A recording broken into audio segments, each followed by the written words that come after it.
where they give you the liquor in a to-go store. And it was neat though. You pull up, you get your alcohol for the holidays or whatever. They load it in your car, and they got a little, they got it going on. I like Houston. I like Austin. I like Dallas. I love Dallas. My mom went to school in Dallas, and she stayed in Austin when she was young. So I like the places where she stayed: Carolinas, Dallas, and Austin. So and then there's another place, Alien, Texas. Like they have all land in Alien, Texas, but they got, I mean, they're really going to the Lakers. And then Navy Spears, Marvin and this bitch, this taco ass next door. She got taco ass. I told her, I said, American women have a certain type of ass. She got a taco ass. What's a taco ass? A taco ass is like an empanada. My sister, it's just like a big thing, you know, like all these men into asses and shit. When I was little, we went to Jane Fonda, Richard Simmons. You know, you work out all your life, and then you see young women just like not care about their weight. You care about them, but then if you say something, they think you're like a weight person. But I am. I was a trainer, so I like, man, when I trained those women who were in their 30s and 40s who wanted to lose weight, it was sad because it was like, man, it's so freaking hard. It's so hard. Yeah. I felt for them, you know. But yeah, the taco ass was strangling my mom, so they think I'm like, they call me white girl because, you know, I try to talk to him, I try to be sensible, I try to be civilized, you know, like my granddaddy, like my mom wants me to be, like my dad wants me to be. And they shit on it. They've shitted on it so much. Like Bedon, when it was over here, my brother's little brother, I mean, Bedon is like, yeah, man, they just let him control them. I'm like, I will never, ever let that dude control me. I will never sleep with that dude. He wants me to sleep with him to get paid. And she sent me a card after she touched my mom. Come back to the fold. I'm like, bitch, what fold? You fucking idiots. Fucking crazy ass fucking mofos. I mean, they touched an old person. I can't trust them. I trust you more than I trust them. I don't even know you. But I trust you more than I trust them because they touched my mom and dad. Fuck that.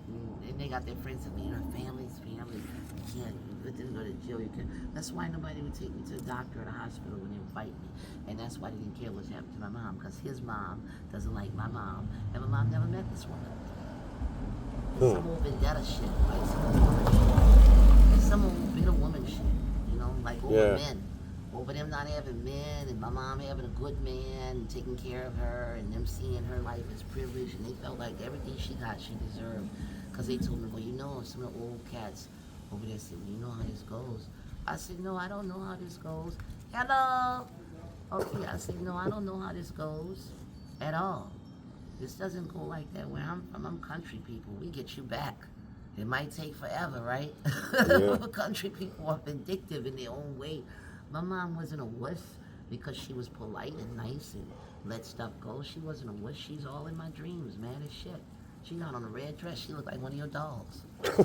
She looked like one of your dolls, and she talking like that and moving her head like this, like telling me, you better get your ass up.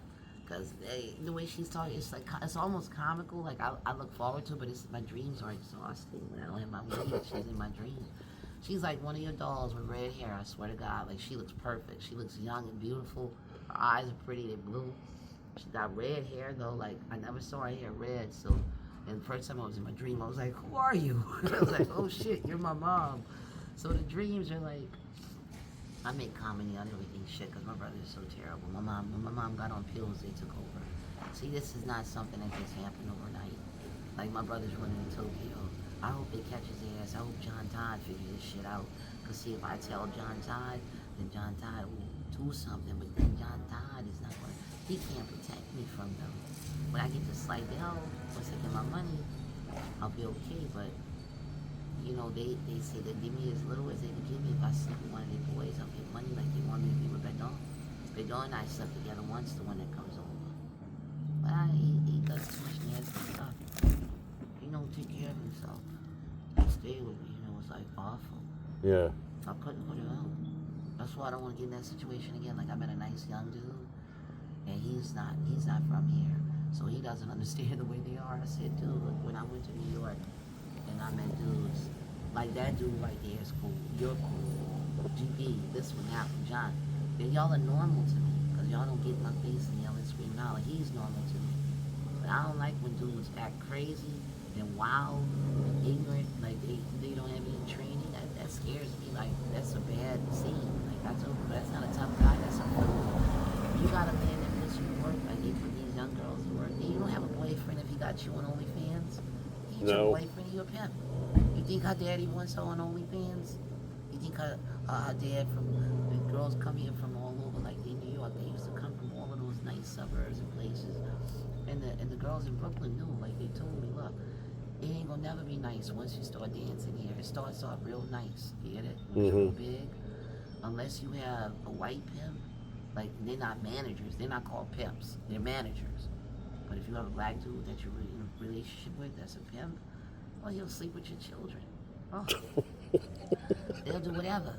Yeah, that's what they do. They didn't learn that from white people either, because white managers and brothels and like my mom, people had in Texas, the women would like look like the dolls in the pictures. Yeah. I had the old pictures where the women were in the parlors. They wait for the men. The men would come like you with suits on or from work or whatever. They buy the drinks, buy the food, and they paid for company. And they didn't have to sleep with them. If they wanted to sleep with them, if they liked their moms, they could sleep with them. They rented rooms upstairs, but it was women who were running from domestic violence, from rape, from incest, from different things they had gone through, wherever they were from, and they were looking for a place to stay that was safe. And my mom's Aunt Eliza was a ball buster. She was a tall, light, she was white. She had blue eyes. She had her hair way up in a big pompadour. She was a madam. She was Rena Brown. But it wasn't considered all that. And, the madam was like the mother of the house. And she took care of the ladies. And she didn't exploit them. And she didn't, let them get beaten up or attacked or raped. It was consensual. It was like a boarding house where men would come there. She would have a restaurant on the first floor. It was a mansion. And she had drinks. And the men would come. Well-to-do men who were married. She said the married ones, most of them didn't sleep with women. They just wanted the pleasant entertainment.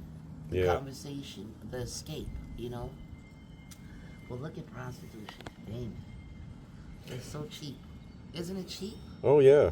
I mean, you It guys... should be legal, I but know. It's so cheap. I know. One guy was telling me he was going to get a girl with a $5 crack rock.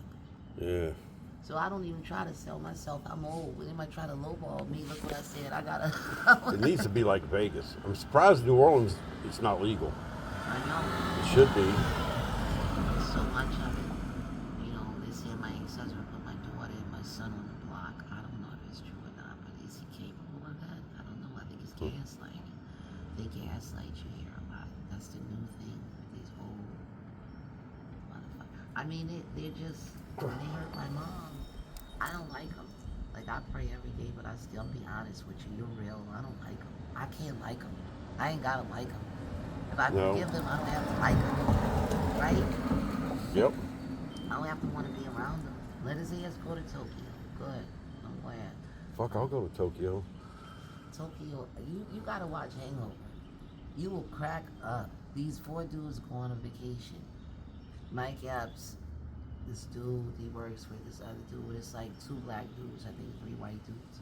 Man, the shit they get into, they go on a bachelor retreat. But one of them takes X. It's hilarious. One of them ends up with a dude in Tokyo that's like that's a chick, and he's marrying the chick, and they're trying to tell him it's a dude, but the whole thing is hilarious. It's so funny. It's just the funniest movie. Well, I gotta run in.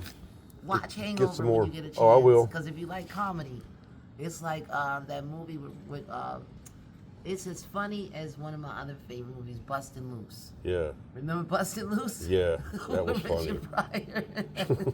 Who could ever forget that? Oh no. That was the funniest movie of all time, I think. One of them. What do you think is the second funniest? Because I gotta watch funny stuff while I'm going through this. I've been watching these guys prank these people, but now, it's hilarious.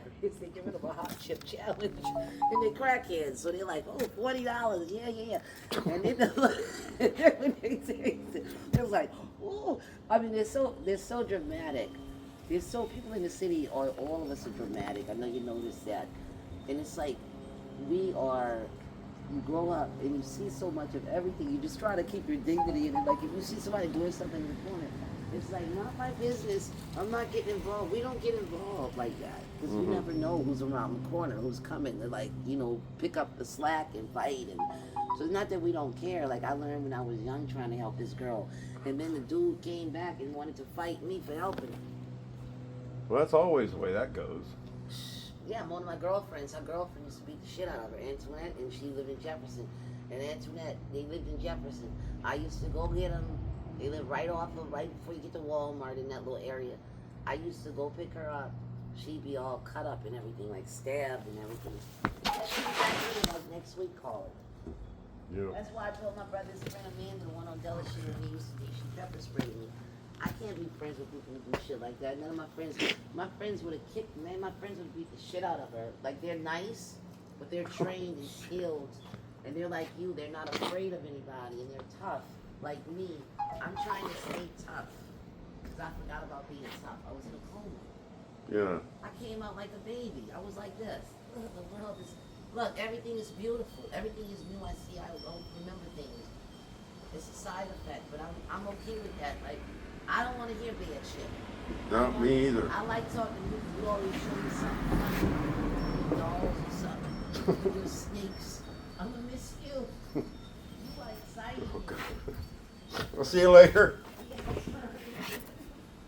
know before you go, okay? Oh, I will. I'll look out for your house when you're gone. Okay. Until your rent is up. I mean, I watch. I don't have nothing else to do. I'm the neighborhood watch. But I ain't getting involved, though. I'm a call. Okay. I'll see you before I leave.